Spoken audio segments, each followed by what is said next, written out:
خولې دواړه پسې ګرځي.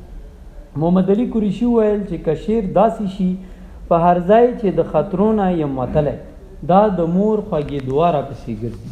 ګلماش خلیل د شعر ستاینه وکړه.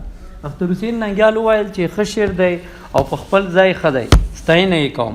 غندل خان غندل وویل چې که اولنی مصرع داسې شي ځای په ځای چې د خطرو نه پرې بهر یم. عابد ثمر د غندل خان د تجویز تایید وکړو. واصف الله داودزي وویل چې شعر په خپل ځای ښه دی. زیشان شلمانی وویل چې دویمه مصرع داسې شي دا د ادې د خولې دواړه پسې ګرځي. قاضي پښتونیار وویل چې اولنی مصرع داسې شي په هر ځای چې د خطرو ځنې بهر وي. اجمل خان اجمل وویل چې ځای په ځای روزمره ښه استعمال شوې ده او د خطرو په ځای له خطرو پکار دی.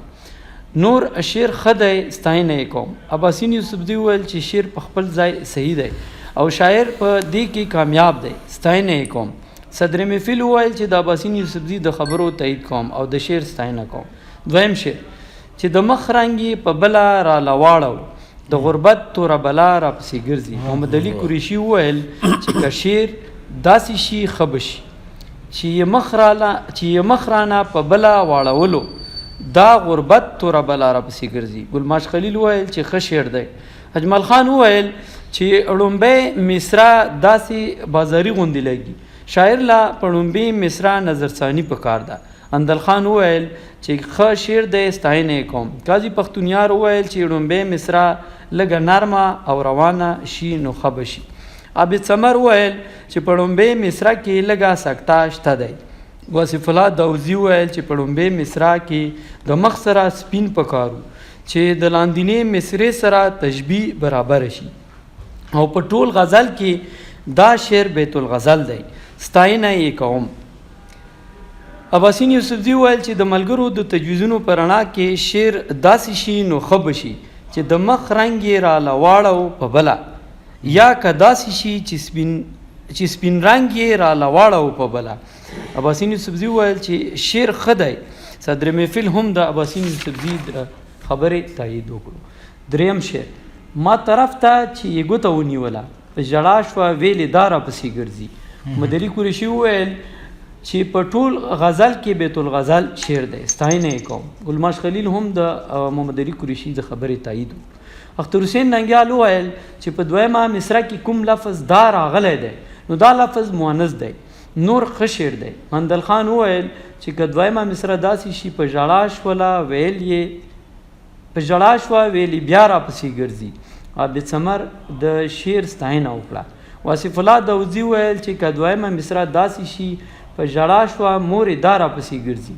اجمل خان وویل چې د اختر حسین ننګیال او د غندل خان د خبرو تایید کوم. عباسین یوسفزي وویل چې په دویمه مصرع کې دا لفظ ضرورت شعر دی. د دې غزل ردیف چست دی نو ځان پسې هر رنګ قافیه راکاږي او معنی ترې هم روباسي. شعر ښه دی. صدر محفل هم د شعر ستاینه وکړه. مقطع چې مسترګې کله پټې شي جمیله بیا به ټوله پښتونخوا را پسې ګرځي. محمد علي قریشي ګلماش خلیل او اجمل خان د مقطع ستاینه وکړه. اندل خان وویل چې که مقطع داسې شي چې مسترګې کله پټې شي جمیله په دنیا کې به دنیا را پسې ګرځي. واصف الله داودزي او عباسین یوسفزي د مقطع ستاینه وکړه. صدر محفل هم د مقطع ستاینه وکړه.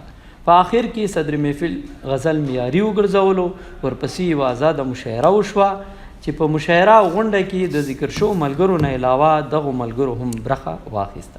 ګلماش خلیل، غندل خان غندل، عابد جان ثمر، محمد علي قریشي، اجمل خان اجمل، قاضي پښتونیار، فیاض علي فیاض، اختر حسین ننګیال، واصف الله داودزی، هلال شیدا، زیشان شلمانی، سلمان حسرت او اوریدونکی سید فاروق شاه.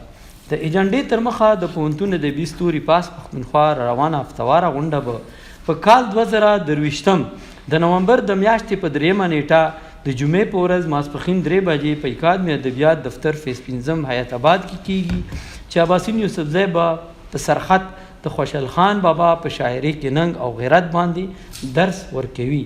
ملاتړ کې به ورسره اختر حسین ننګیال وي. دې سره دا غونډه پای ته ورسېده. ډیره مننه یاسر شاه انبر افریدي صاحب